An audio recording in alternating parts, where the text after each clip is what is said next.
Hi folks, thank you for joining. My name's Henry Cartwright. I'm the Director of SME and Out of Home at Evri. It's my job to try and make the lives of small businesses a little bit easier. So at Evri, we've been pioneering in logistics and e-commerce for a number of years, but predominantly you'd know us for being the logistics partners of some of the largest brands, Next, ASOS, Boohoo. But we're really invested now, and it's my job to help grow all the logistics solutions for smaller businesses. And that's what I want to talk to you a little bit about today. So I want to start by sort of saying my commiserations with you, because if I was a small business, I'd be feeling a little bit worried. You're sort of between a rock and a hard place when it comes to e-commerce, and especially e-commerce logistics.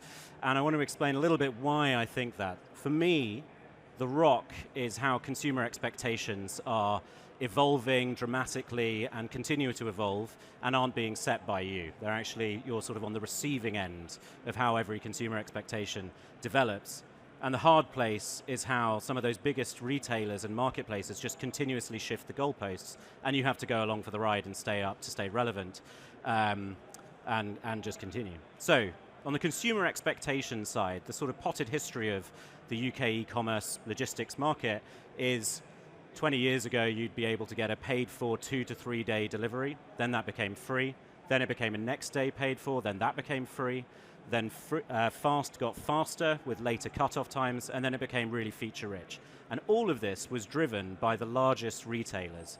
And at Evri, we've played a part in that, right? So Next, one of our earliest and largest clients, they've always come to us when they're looking for a differentiated product, because logistics has become part of the battlegrounds of customer differentiation in e-commerce. So for Next, for example, they came to us a number of years ago and said, we want later cutoff times. It was 7 p.m., 8 p.m., 9 p.m. Now I think our latest pull for Next is 12:30 at night for a next day delivery. And they're able to do that because of their scale and the market that they bring to us, so we go and make solutions for them. And I want to be able to take those same solutions that we have for the largest retailers and make them available for the smaller retailers, the small businesses like yourselves. And that's absolutely the case when it comes to pick up, drop off, lockers, in-flight redirection, all of those things. And then I'd also say in the hard place side of the fence, those big retailers and the marketplaces are always moving the goalposts. When it comes to like selling on Amazon with Amazon Prime, the expectations of the marketplace have changed year in, year out, and you are now required to meet them or lose the Prime badge and then have a 40% drop in volume. And that's, predominantly targeting Prime, but now Amazon are looking at how to control the non-Prime merchant fulfilled volume as well. We also see retailers who are expanding up and down the value chain quite aggressively. So Next again is a great example where they have this platform called Total Commerce, which is selling their own omni-channel and e-commerce technology to the likes of Victoria's Secret to give them the economies of scale as well, so that they can control a little bit more up and down that value chain. And then finally, we see the marketplaces sort of flexing their muscles and becoming a little bit more dominant in how they handle e-commerce logistics as well. And for them, that's about maintaining control of the consumer experience. So one of the bad points of the sort of uncontrolled element of the marketplaces is, from Amazon's point of view or eBay's point of view, it's the Wild West when it comes to a merchant setting up the delivery expectations and going on platform. Amazon's most motivated by that end recipient's experience, making sure you've got the right promised delivery date, making sure that you've got the right tracking. And for the, say, 1.1 million items a day, which are on non-Prime MFN, they have no control over it. So they're looking to bring that control greater in and have more parcels staying on the platform as well. So as a small business, my worry is that you're getting disintermediated from the end delivery experience with somebody making choices for you that you might otherwise want to be able to have yourself. So the question I have is, how can a small business offer those same services, experience, the quality of delivery that the largest retailers have without giving too much power to the marketplace while still maintaining a more control and touch points with your end clients, your end consumers? So we're going to look at that through the domestic delivery lens, the marketplace lens, markets lens, and a little bit about fulfillment. And I'll just rattle through, and then at the end, we might have a few time for some questions as well. So On the domestic delivery side of things, for me, this is about trying to extrapolate all of the delivery features and add-ons that we've made available for our largest clients and give them to you guys as well in our SME proposition. So we're talking about offering 7-day-a-week delivery and 6 days or 7 days a week collections wherever you are in the UK. And depending on your size and volume, that will be a van collection, a trailer collection, or the ability to drop large volumes into our thousands of shops. We want to make it available for you to meet the consumer expectations of when I want, where I want, how I want, and deliver into lockers, parcel shops, post offices, or to the home or to the safe places. We want to be able to offer 1-hour ETAs to all of your customers as well, because we find that that's really important in giving delivery certainty and confidence in where previously it would be like getting your internet installed, it would be 9 a.m. to 12 p.m. Now we're moving to 1-hour ETAs as standard across the board. And we're also starting to offer click and collect. Now, click and collect is a rite of passage for some of the largest retailers, but we want to offer this for your small businesses so that if you've got a high street store as well, we can select that for buy online, pick up in store. When it comes to returns, this has been the real sticking point for small businesses over the years. It's been a real problem area, and it's been very, very expensive. And so we're looking at trying to build out those solutions that allow you to offer free returns with confidence, and the easiest way to get a return item back into your location as possible. So web app, printing the label, label in the box, and ingesting it into the home shop or locker so that it gets back really quickly so that you have the confidence to do what the customer wants most, which is refund as soon as possible, and so they can continue to grow with you. All of those are really, really important, but for small businesses and logistics providers, that's typically been very hard, and we're solving that now with our SME proposition of vans and returns back on the outbound vehicle as well. So we're quite excited about that. When it comes to new marketplaces, and there's been a number of amazing talks recently, and I was at the Shopify talk over there just earlier. It's no surprise that there are any number of markets growing, and I'm not going to sort of talk too much about all of them because you'll know them better than I will, but I'll just talk a little bit about some of the dynamics of these marketplaces and how they can be a real challenge for small businesses and what we think you need to do to develop with them as well. One of the most interesting ones is the rise of live stream shopping or video shopping as well, and how that this can become a really rapidly different dynamic that can affect your sort of e-commerce fulfillment landscape. And with TikTok Shop, what we see is absolutely you should be on there, but it's really unpredictable. For us, we have a number of clients with TikTok, and what they cannot do is tell us day in, day out how much they're going to sell. And we'll turn up one day and we'll get 50 parcels on a collection, and we'll turn up the next day and we'll get 3,000 parcels on a collection, and they'll have changed their stock. And it's just hard to tell with TikTok the sort of volume commitment, the nature and the profile of the order with any certainty. But for us, that's okay. We can take that in our stride if we get a bit of lead time. So we work with small businesses to understand what their profile, their promotions are going to be, so that we can preemptively book in collections that'll handle it, and so you can continue doing live stream shopping and expand that as and when needed. We also see some interesting developments with Temu, which you'll all know, but predominantly you might wonder, how does Temu affect me as a small business? Temu's model has been fascinating in how it's grown, in that it started off as effectively creating a direct relationship between the manufacturers in China and the consumers in the rest of the world.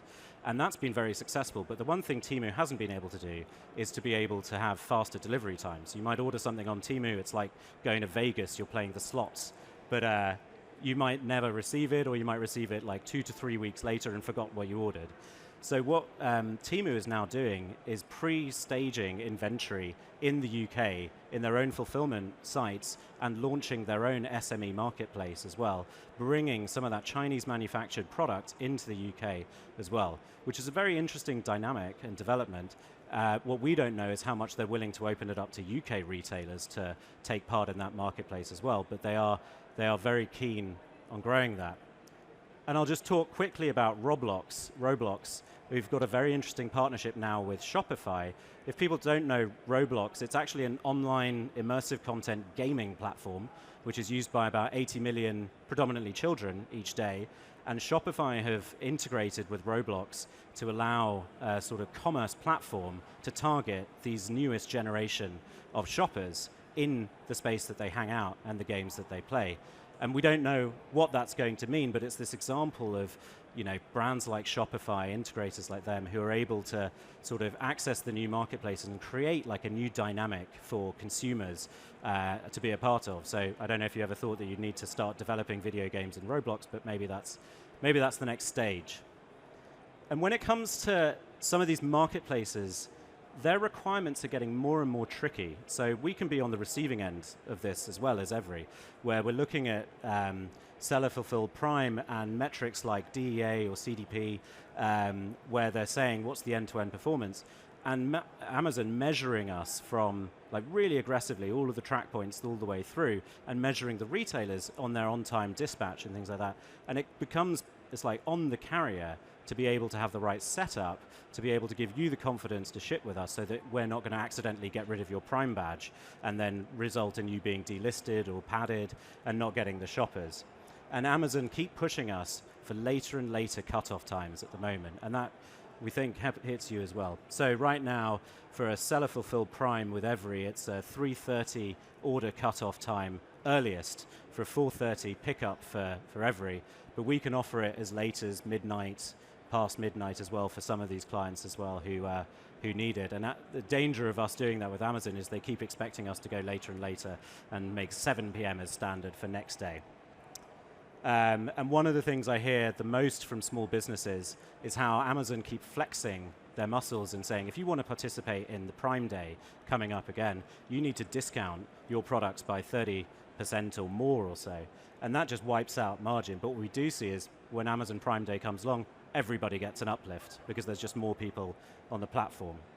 So these markets have a role to play. Absolutely, you need to be on them, but they're a little bit dangerous. And as I said before, there's a little bit of handing away your customer touch point with them. But if you don't play where the market is, then you're not going to be able to grow. And then if you talk about marketplaces, we now think that markets, there are more new markets available to you. And I've said this a number of times over the years, and I'll say it again. I think that after years of chaos, that international shipping is finally getting a bit easier. We've had a huge amount of problems with Brexit. Nobody understands customs. Please don't ask me too many questions about customs and IOSS numbers. I'll do my best, but it's still complicated. But we're getting the tools in place to make it a far, far easier journey for you to have confidence in shipping again. Everyone dipped their toe back into the water of international after Brexit, and almost everybody got burned by unforeseen customs charges, items held up, and it was an absolute nightmare. But there's several things that are coming out now which makes our lives a little bit easier. So one thing is marketplaces allowing you to use their IOSS numbers and being able to do VAT and customs duty clawbacks with them.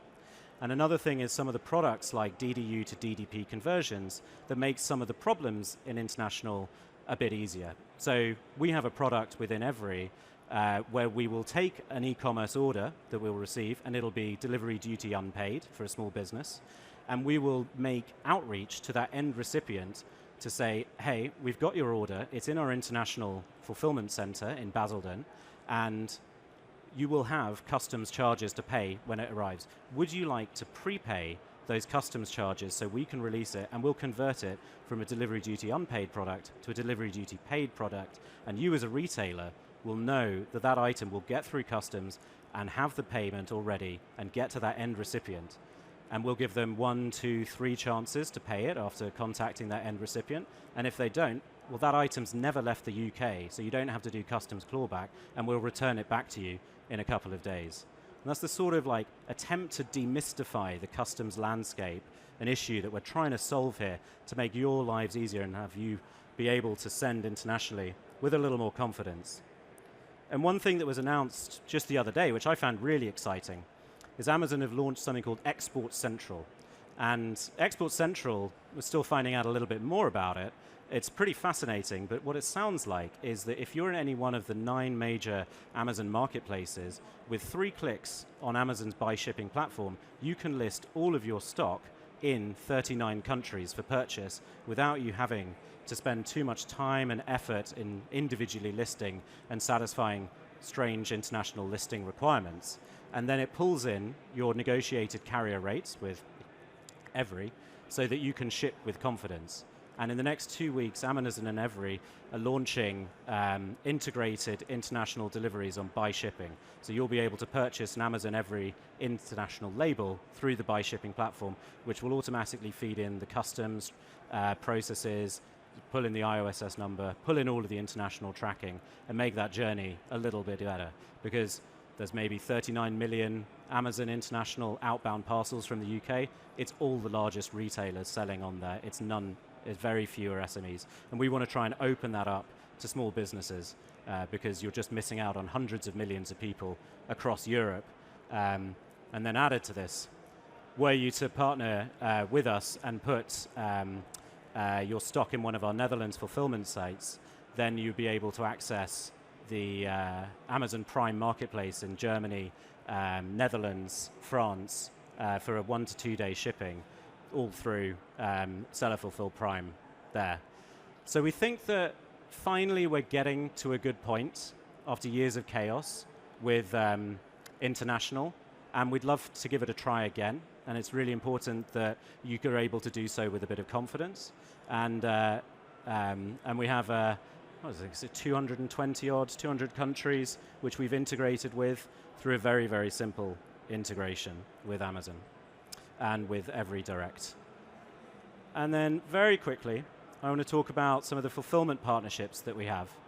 So this is a little bit out there as a small business. This is, you've grown this is your baby. You've spent all of your time managing the logistics, managing the e-commerce items yourself, and there's a point that you've outgrown your garage, you've outgrown the sort of shop floor that you have, and that actually managing the hard logistics bit of e-commerce is one of the things that you sort of almost need to let go of if you're ready, and this could be the starting point for a next level of growth.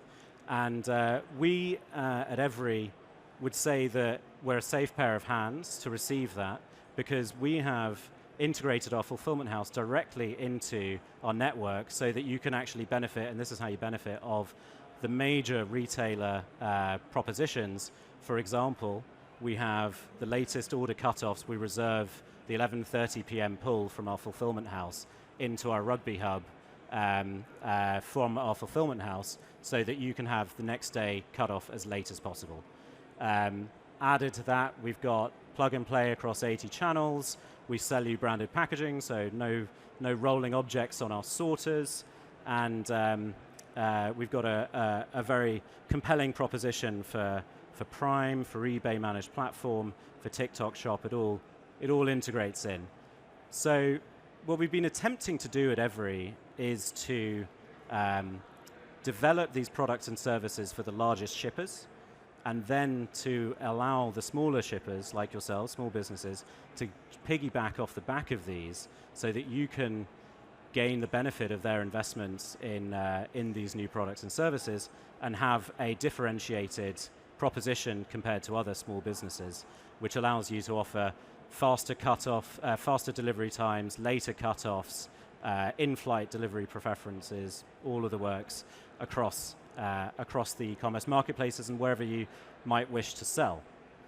So it's been a little bit of a whistle-stop tour, and I'm going to actually end my speech there and open it up. It's been a pleasure doing a very brief chat with you. So if there are any questions, we'll take them. Otherwise, there's some very friendly Evri people dotted around with a stand over there. But otherwise, we'll keep it brief. I'll go all the way to the back. But it's okay if you don't have questions. I'll just stare awkwardly at you for 5 minutes.